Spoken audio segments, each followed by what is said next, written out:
Now, the possibility of a wider regional war in West Asia is looming large. Israel has been openly dared by Iran-backed militant groups, Houthis, Hezbollah, as well as Hamas. Israel, on the other hand, is leaving no stone unturned to giving a befitting reply to its adversary, as it calls it. Israel's defense system has been put to test, with militant groups pounding it from all sides. Just on Sunday, Yemen's Houthis claimed to have fired ballistic missiles in central Israel. On the same day, Hamas claimed to have hit IDF targets with Chinese rockets in the Gaza Strip.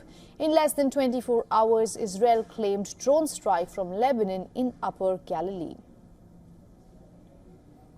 In response to the raining attacks, Israeli army has released videos showing what it says are strikes on Hezbollah targets in southern Lebanon. The Israeli bombardments have triggered clouds of smoke and sparking a wildfire. A day after the missile strike in Israel, Iran has dismissed claims of backing Yemen, but Houthis have sent a strong warning to Israel. The group has dared Israel to be prepared for more precise and surprising attacks in the coming days if the ceasefire deal with Hamas is not sealed.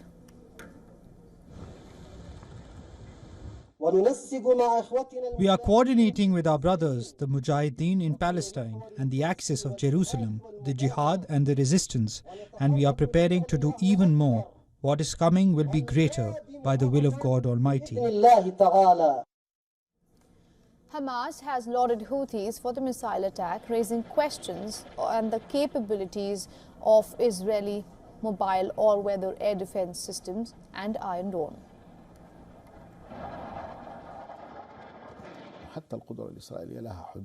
Even Israeli capabilities have limits, and the possibility of developing resistance action against the Zionist entity is a serious and real possibility, not a fantasy.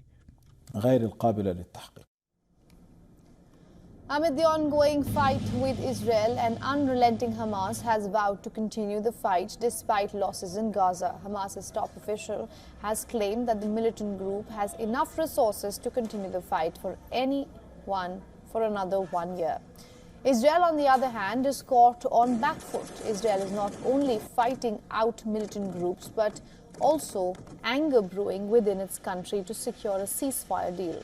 Israeli Prime Minister Benjamin Netanyahu and Defense Minister Yoav Gallant are also at loggerheads over a major military operation against Lebanon.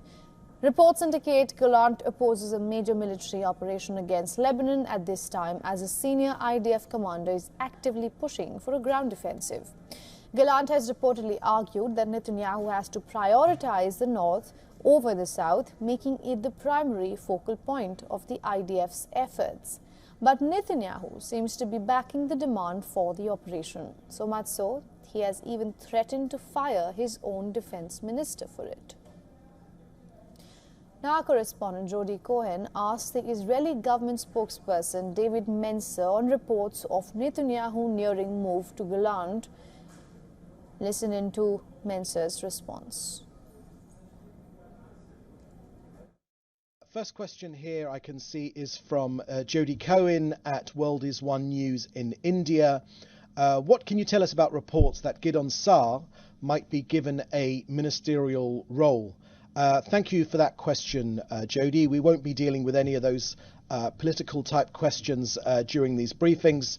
No doubt things will become clear later in the day or after that, but we don't deal with those sorts of political questions here during these briefings. But thank you for asking.